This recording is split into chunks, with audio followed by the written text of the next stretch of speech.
All-star panel, Abby Huntsman and Ben Ferguson and Marjorie Clifton. So I want to play an extraordinary bit of television history. This is Bill O'Reilly, the king, self-appointed king of cable news, saying this.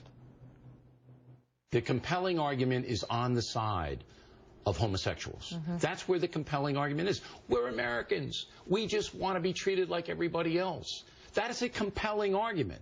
And to deny that, you've got to have a very strong argument on the other side. And the other side hasn't been able to do anything but thump the Bible. I support civil unions. I always have.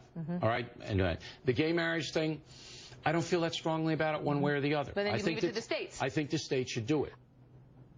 Ben Ferguson, will you always remember where you were when Bill O'Reilly publicly supported gay rights in this extraordinary manner?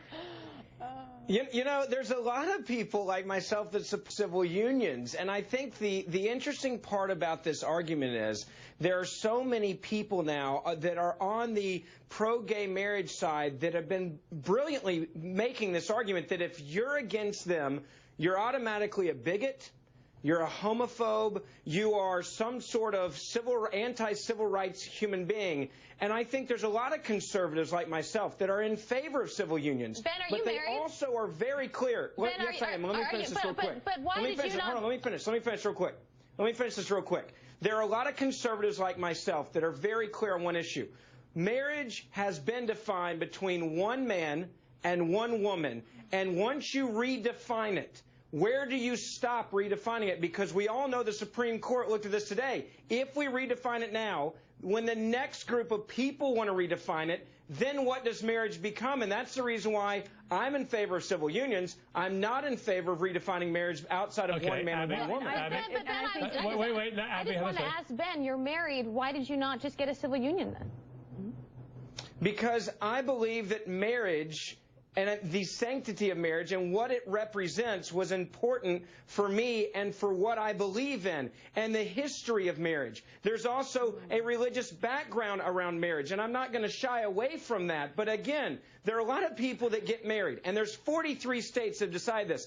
And even a liberal state like California, for example, they voted to define marriage between one man and one woman. I'm not in the minority, but a lot of us have been bullied. Well, actually, you are in the minority because the latest polls show that over 50% of Americans now support same-sex marriage. You are, whether you like it or not, in an increasing and very rapidly moving minority. And I think, Piers, Piers, I would say this. Okay, well, Ben, just respond to that point first.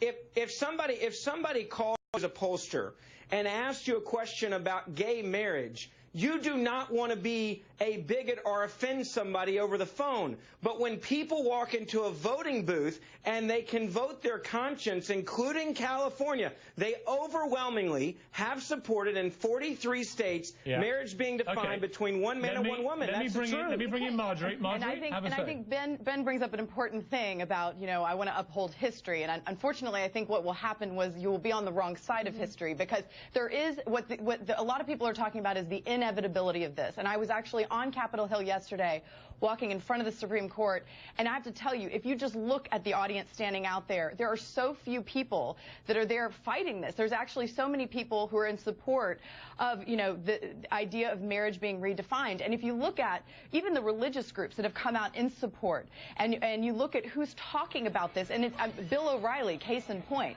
And, you know, even the Pentagon came out and made rights for same-sex marriages. And right now, the onus is, I think, on Congress, and it's also on the Supreme Court in terms of definition. But either way, it's either by the state or it's going to be federal. Okay, final word with Abby. I mean, could you imagine a situation in 2016 where the Republican candidate who takes on whoever the Democratic candidate is would be anti-same-sex marriage? Absolutely. I mean, we have seen this issue evolve very quickly over the past 10 years. Marjorie mentioned the public support for it. We see, especially the young generation, the millennials, 18 to 29, I think it's 81% now support gay marriage.